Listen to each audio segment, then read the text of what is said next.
Welcome back to a new week, and this week we're not gonna finish the Blazer, but I wanna get pretty much there. So I want to have the cab fully welded and maybe started on the rear floor.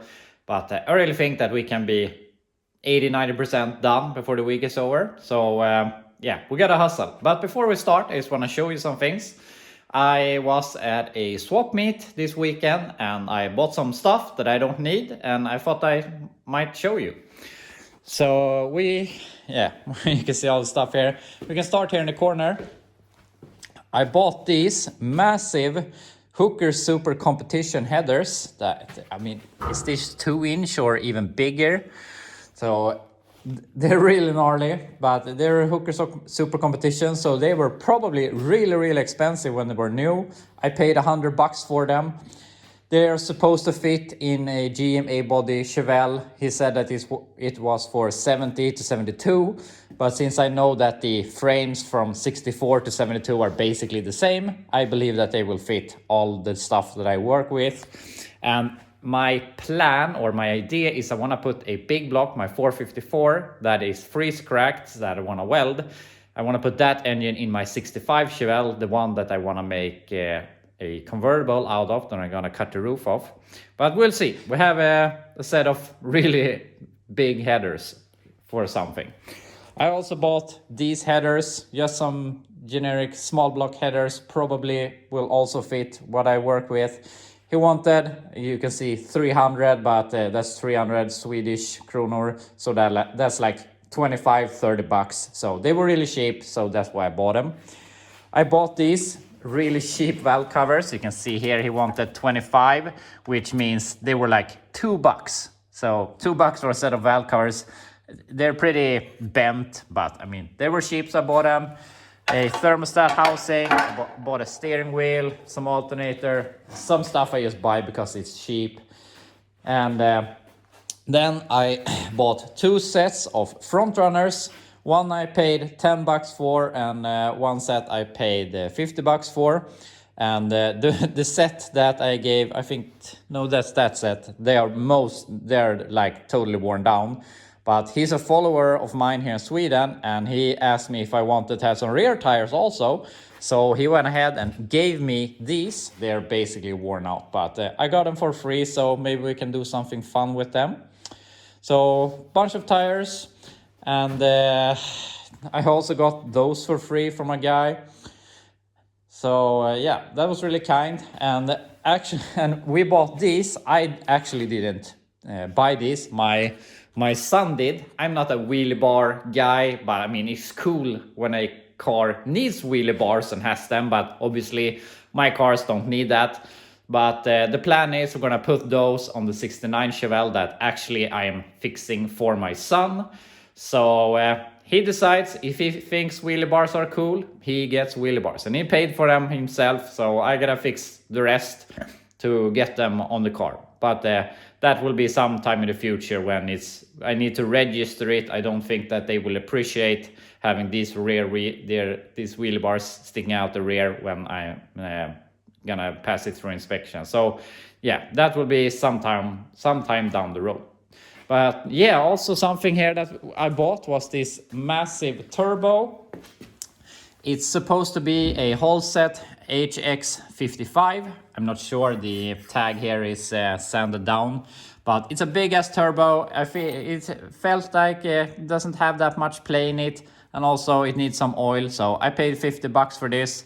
And my idea is we're gonna do something fun with this, but obviously we need a lot of other stuff to make that work. But we'll see if we get to that sometime.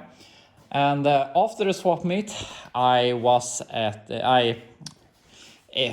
what did I say? One of my viewers in Sweden, when I bought the 69 Chevelle, reached out to me and asked if I needed some stuff. So he offered me these parts and those things that goes around the light trim.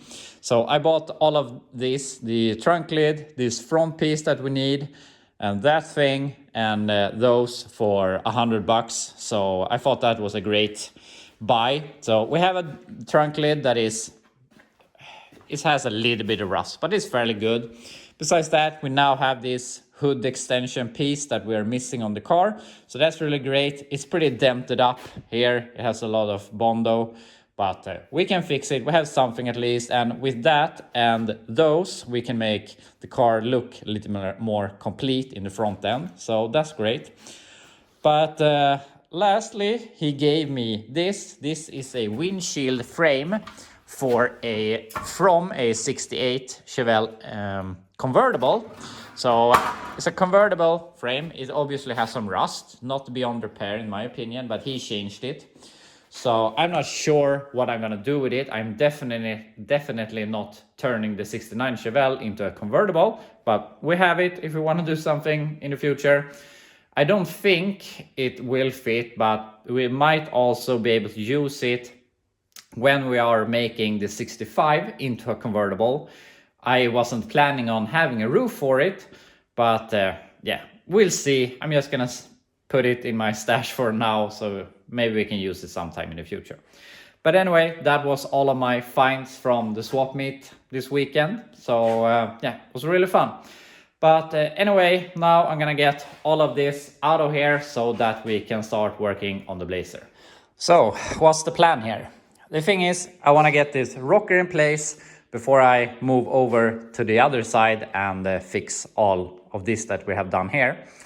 But to get the rocker in place, I want to get the door on so that we see that we get a nice gap. And to get the door to fit, obviously, we need the rear bedside or the rear quarter and the front fender. So we need to put the rear bedside on, and to get that on, we need to put this in place. So we can bolt up this one up here, and that isn't a negative thing because that can stay in place and we will know that it fits, and then we can just put the rear floor back on later, of course, but with us knowing that this is in the correct place. So that's not really a, what do you call it, an unnecessary thing to bolt up. So that gives us the rear bed sides, and then obviously I want to put on the core support and put on a front fender so that we see that this will fit, and yeah, basically everything will fit. So yeah, I'm gonna go ahead, bolt off this thing. We have to cut it here, but this we can just weld back up later. And I'm gonna see if gotta look so this doesn't tip over, but I don't think it will now that it is so reinforced. But yeah, that's the plan. So that's what we're gonna do. It came to me that before I can put on the bedside, I need to remove this piece that goes into here. And before I remove that, I want to start building this bracket so that I can line it up to this hole before this hole disappears, since it goes together with this piece. So I'm gonna start making this bracket so that we can remove this, and then we're gonna do all of that I just said before. So I fixed some things here. I removed this piece, and this is just going in the scrap pile because we obviously have that on the new bedside. But I also fixed this thing, and obviously this isn't done because then we have to keep working here and make some sort of bracket that goes to here, and obviously this has to follow this line. We have to make this. So that will be done later when we know where this comes. But I was going to put on the bedside now, but I realized something that we might just do now anyway.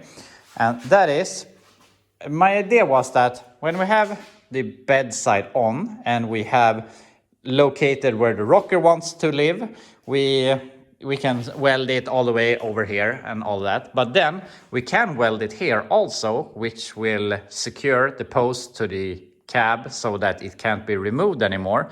But I don't see the point of why we shouldn't do that. Might as well do everything we can to reinforce it.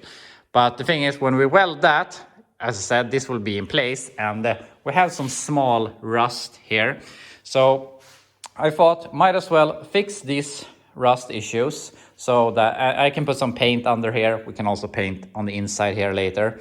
But then we can bolt in the B-pillar post for good, and later down the line when we're this far we can weld it in and it doesn't have to be removed anymore. And also we can build this bracket and weld all of that when we are done and have removed the bedside again. So I'm gonna go ahead, remove this, fix that, and then we can bolt it in for good. I'm trying to just do this quick so I can get somewhere, but I just took my copper pipe here, hold it on the back side and weld it against it and then grinded it. When there's so small rusted areas, it's easier. So I have built up this corner again. I fixed the thin spot over here and obviously painted it a little bit. So that's great. So now we can bolt it on for good. And then we can start hanging on the rear, the quarter bedside, and then obviously the front end.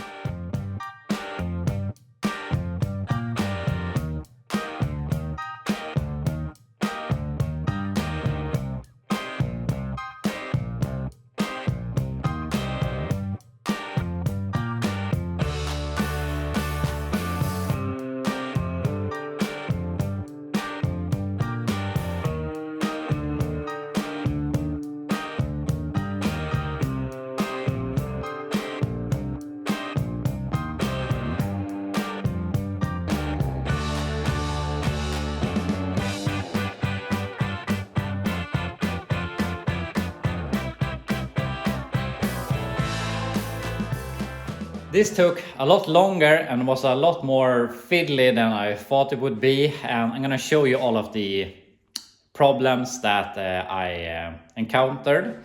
But if we just look at what we have right now, I think everything lines up really good. And what I think is most important is that I want this line to line up. And I mean, if we look like this, I think it looks really good. I don't want the front end to look like it is crooked or whatever. So I think this looks good. And all of what I'm saying now, you have to take into consideration that it's an old car with newly produced aftermarket sheet metal that isn't the best.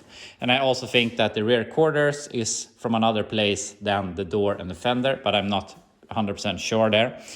But anyway, I put on the fender, and as you can see here, I had to cut here a bit so that it would go down so we can get that bolt in. And this hole almost lines up. This one is really close. That one I could thread in, and this one is somewhere else totally. So, I mean, it's a new core support and a new fender, so I mean, what can I do? I can't get that hole to line up, so I have to make that hole bigger and also file out these two a little bit to make it work. But also we have to consider that we have this frame with new body bushings, with a new core support and a new fender. And the other thing that we get to is this front door gap. And I believe that I have gotten this really good. I think this gap is pretty wide. I have to check on my Blazer out there. But I don't want to move the door more forward. I think it's in the right place. And we can see here we have a decent door gap here. Maybe it goes out a little bit here, but I mean, I can't stretch it like that. So I think this is good. And then we go down to here and it starts to hit the door here. So I can't really see how I would do to get this to not be like that.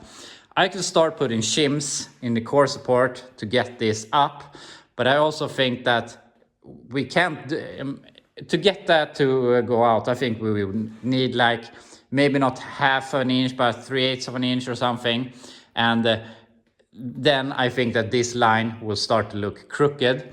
So I think that this is a problem with aftermarket parts, and I don't think it's a fitment issue from me, it's a fitment issue of the parts. So I think that we will end up doing, unfortunately, is we have to cut up this gap, and if we cut in the door or the fender, I'm not sure right now, but we'll see. But also we can see that we have some overlap here, and then it goes in here, so it turns in too much here. So this should be flattened out a little bit. Maybe I can put it on the ground and jump on it a little bit, but I don't want to make it crooked. So yeah, it's really hard to know what's right and what's wrong, but in the end, what looks right is right. So what I think we have to focus most is making this line look good and the door gaps looking good, and that will be good. So then if something according to our original body, that something is off, it doesn't really matter. If this looks good, we're gonna go with it. Here in the rear, we have a nice door gap, I would say. I forgot that the B-pillar would be very flimsy when we remove the bracing, so it is possible to push it in like this, but I think it wants to go in a little bit, but that only makes the overlap here a little bit better. But it's a nice even gap, and obviously it lines up there, it lines up there, and I mean, I can't really raise it anymore because that would obviously make that look better, worse. So I think we are where we want to be. So now I'm gonna go ahead, try to put in the rocker here or make it work in here, and then we can see if it feels like, or where the fender ends up, if we need to take it off and jump on it to make it work a little bit better. Do we need to fold in the door a little more, which I think will be really hard. So yeah, we'll see which route we end up going with to make this look better, but I think we're gonna do some modifications to the fender. But yeah, I'm gonna make the fender fit in here and see how that looks. When I started today, I thought that we would just hang on some body parts and weld that rocker in place, but this is a lot harder to do than I thought it would be. But it is with everything that needs to line up to multiple pieces. You have to really make sure that it is in the right place. And now I think that I have the rocker in the right place, but obviously there are some issues. But we can start here, and if we look at this, we can see that we have a nice line here. It lines up really good. And obviously the door and this lines up really good. I have adjusted the door a little bit, which we can look at. But I mean, we have that line. We can't do much more to that. We can't lower the door because that won't line up. And I mean, this needs to look good, and it does that right now. And with those two lines, we have a pretty wide gap here on the bottom. And I know that the square bodies have a really wide gap here, but I think this is a little too much. But I can't really do anything about that. It's how it is.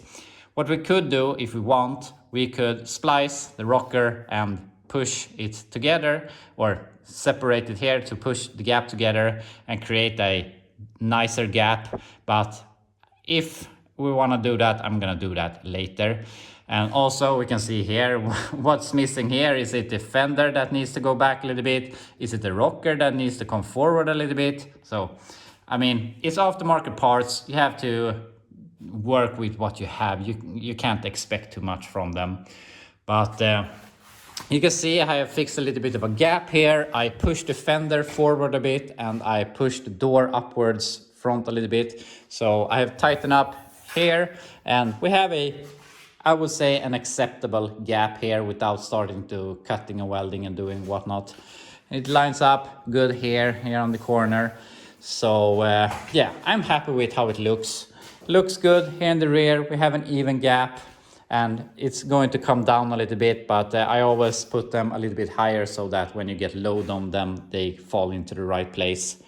So yeah, we can't do much more. That's where the rocker wants to go. If we want to tighten up the gap, we will have to modify it. But anyway, if we look in here, we can see that it lines up here. We have to do some hammering here, but it is flush to this, the piece that we welded in earlier, and it is the right width here, or what you want to call it, but it doesn't line up. So we have to splice it here because it is so hard. I can't fold it up any further. But obviously we have to do a lot of work here anyway, and I got it to line up here. I had to take my big welding clamps to push this together. I put a self drilling screw here to get it to hold together to create this, so this looked nice. So obviously now we can start welding this in place, and then we can make this so we have somewhere to weld the bedside to the door jamb later on. But for now, I want to get this in place, and unfortunately, we have to remove it again. We have to make this piece that is folded here, so we have something to weld it to here. And yeah, weld all of that. But we know where it wants to be. So yeah, I'm gonna see. I'm not really sure how I'm gonna tackle this, but we'll do it somehow. I'm sorry if I'm just flying ahead here and not showing you everything, but there's really a lot to think about here, and I have a lot of in my head and just getting everything aligned, and it's kind of stressful having a camera in the background doing a time lapse, and I feel like that clip is getting really long, and I have to consider my editing time when since I'm posting every day, I have to edit every day, and the less I film, the less I have to edit. So yeah, I'm sorry if this video maybe isn't that great in that way, but yeah, I have to focus on this to make fix this damn thing, and not always on filming. But anyway, we have the rocker in place. It is welded here. I made this L zigzag thing that we looked at on the other side before, so that we get a flange here to weld this to. I have welded it to here. Obviously we have to weld all of this, and I haven't done anything here, but I'm gonna try my spot welder and see if I can do it. Otherwise I will just drill some holes. I have already put welding primer on the inside. And then, as you can see, I put this back in because the B-pillar was pretty soft. You could push it back and forth, and I wanted to know that it was in the right place, so I bolted this back in. Unfortunately, now you can't close the door, but yeah, I wanted to know that we had that in place, because now that I have welded this, we have regained some strength, and I didn't want to weld it when it was folded out or anything. So now I know it is in the right place. So that's great, we can weld all of that. And if you're curious about this brace, that is because we need to make this area, obviously, because we don't have that. And this thing is pretty flimsy, so it wanted to go in a bit. You can see here we have a big gap. And I didn't want to weld it too far off, so I pulled it with a screw, and then I welded this to keep it in place. So now we can build this, and we know that it will be in the right place. So we have the rocker in place, and it's 2 o'clock right now, and I started at 8 approximately. So 6 hours to just get this thing basically tacked in place, and like 5 hours of that is just fiddling with fitment, putting on the bedside and the front fender and all of that. So it's really a lot of fitment to getting this thing where I want it to be. I could just throw it on and gamble it, but I don't want to do that. So yeah, unfortunately this is the way we have to go. But now we can go ahead, remove the door, remove the fender, remove this, weld this, create this thing. Unfortunately we still have to keep this thing, because we need to be able to get to those bolts later on, or even now when we need to remove it. So also we can go ahead and weld this, and then the rocker will be done. And when that is done, we are completely done on this side, and can go and do all of that on the other side. And when we're done with that, we're gonna flip it upside down. And now I really feel that I was on a high last week and felt that I was moving along, and now I'm just feeling that I have a lot of stuff to do before this thing is done. But yeah, we have to just power on. But anyway, I'm gonna go ahead, remove all of this, and then we can weld it. Got everything off the truck again, and it feels really sad to remove all of the stuff that makes it look like a truck again. But unfortunately, that's how we have to do it. If it wasn't for that I'm planning on flipping this upside down to make the extra floor rocker boxes, whatever, we could have kept the doors and the front end on it, but I just feel that it will be easier to do it upside down. We'll see if I do it like that, but yeah, it isn't that hard to remove the doors and the fenders. Someone is texting me a lot right now apparently. But anyway, now we're this far, And now that we have the rocker in place, we can go ahead and build this bracket. And I'm gonna go ahead and see if someone can give me a picture of how this bracket is supposed to look on a rust-free Blazer. Because I know it is supposed to go to here and here, but this part I don't know. So we'll see if I can find a good picture. But this came out a little too much, so we have to trim that down a little bit and build this. Then we can build the outer piece up to here, obviously, and we'll keep this open so we can tighten the bolts later on. And I'm gonna pinch weld it here in the bottom, and obviously weld all of that. And then this side will be 100% done. We don't have to go back anything here until we need to put on the bedside again. So that's really nice. And then we can just go to the other side and do all of what we have just done again, which obviously feels a bit demotivating. I'm not really feeling it right now with this project, but we just have to do it, I guess. But now we have one side that is done. We can go ahead and go and peek over here how we need to do stuff over there. And also we feel that half of the cab floor, whatever, is done. And we're getting closer to getting it done. But then obviously we have the rest of the truck left. But I feel that when we have this done and the rocker box is done, putting on the rear floor isn't going to be that much work. And then we will be putting on the bedside, and then it will become a truck really fast. So yeah, I'm looking forward for that right now. But we have to fix this first. But anyway, unfortunately, I won't be able to do any more welding here today because I have to see that nothing is on fire here before I go and pick up my kids.